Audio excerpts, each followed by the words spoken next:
Hi കൊച്ചുമക്കളെ, ഇന്ന് ടീച്ചറമ്മ പറഞ്ഞു തരാൻ പോകുന്ന കഥ ഒരു തത്തയുടെയും ഒരു കാക്കയുടേതുമാണ്. പണ്ടൊരു കാട്ടിൽ ഒരു മിന്നു തത്തയും ഒരു കറുമ്പി കാക്കയും താമസിച്ചിരുന്നു. മിന്നു തത്തയ്ക്ക് കാട്ടിലെ എല്ലാ വഴികളും അറിയാം. കറുമ്പി കാക്കയ്ക്ക് ഒന്നും അറിയില്ല. അവളെപ്പോഴും കിടന്നുറങ്ങാൻ ഇഷ്ടപ്പെട്ടു. കറുമ്പിക്കാക്കയ്ക്ക് ഒരു പണിയെടുക്കാനും വയ്യ, ഇഷ്ടമല്ലായിരുന്നു. എപ്പോഴും കിടന്നുറങ്ങും, വെറുതെ ഇങ്ങനെ തത്ത കൊണ്ടുവന്ന സാധനങ്ങൾ തിന്നും, സുഖിച്ച് ജീവിക്കും. തത്ത അങ്ങനെയല്ല. തത്ത കഷ്ടപ്പെട്ട് എല്ലാ സ്ഥലത്തും പോയി ധാന്യങ്ങൾ ശേഖരിച്ച് കൊണ്ടുവന്നിട്ട് അവളും കഴിക്കും, കറുമ്പിക്കും കൊടുക്കും. അങ്ങനെയായിരുന്നു. ഒരു ദിവസം ഈ മിന്നു തത്ത ഒരു കിണർ കണ്ടു.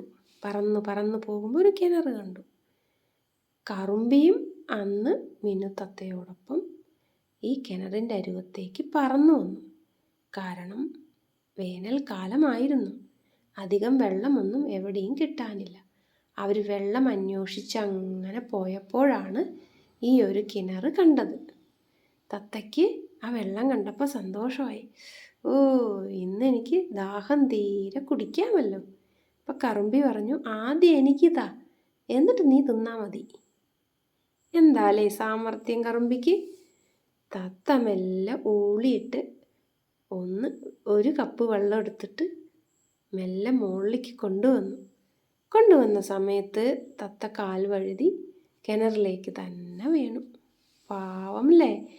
അതിൻ്റെ ഉള്ളിലേക്ക് പോയപ്പോൾ തത്തയുടെ കാലിൽ എന്തോ ചിറ്റി. തത്ത ഉയർന്നു പൊന്തി വന്ന് നോക്കിയപ്പോൾ കാലിലൊരു സ്വർണ്ണവള. തത്തയ്ക്ക് സന്തോഷമായി. ഞാനിത് കൊണ്ടുപോയി വിറ്റ് ഞാൻ കുറേ വലിയ വീടൊക്കെ വെച്ച് സുഖമായി ജീവിക്കും. തത്ത ഇങ്ങനെ വിചാരിച്ചു. അങ്ങനെ തത്ത ആ വളയൊക്കെ കൊണ്ടുപോകാനും വീട് വലുത് വയ്ക്കാനും ഒക്കെ തീരുമാനിച്ചത് കറുമ്പിക്ക് ഇങ്ങനെ ഭയങ്കര അസൂയ ഉണ്ടാക്കി.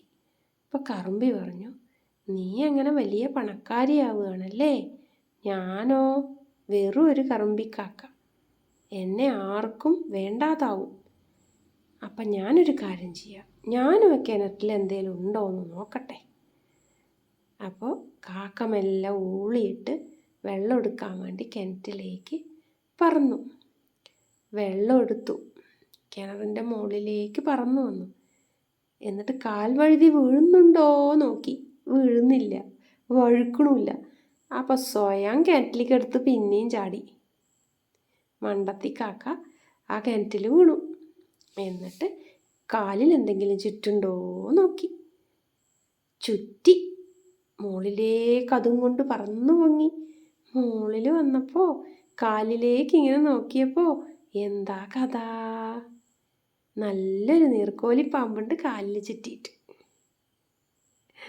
പാവം മിന്നുത്തത്ത അവിടെ ഇരുന്ന് ചിരിച്ചു. അയ്യോ, എൻ്റെ കൂട്ടുകാരുടെ കാലിൽ വളയ്ക്ക് പകരം പാമ്പാണല്ലോ ചുറ്റിയത് എന്ന്. എങ്ങനെയുണ്ട് കഥ? അസൂയ ഇങ്ങനെ ആർക്കും പാടില്ല അല്ലേ? അസൂയ ഉള്ളവർക്ക് ഇങ്ങനെ ആയിരിക്കും ശിക്ഷ കിട്ടുക. അതുകൊണ്ട് അസൂയയില്ലാത്ത മക്കളായി വളരണം. ഈ കഥ ഇഷ്ടമായോ? ഇഷ്ടമായെങ്കിൽ അടുത്ത കഥയുമായി ഉടൻ വരുന്നതാണ് നിങ്ങളുടെ സ്വന്തം ടീച്ചറമ്മ.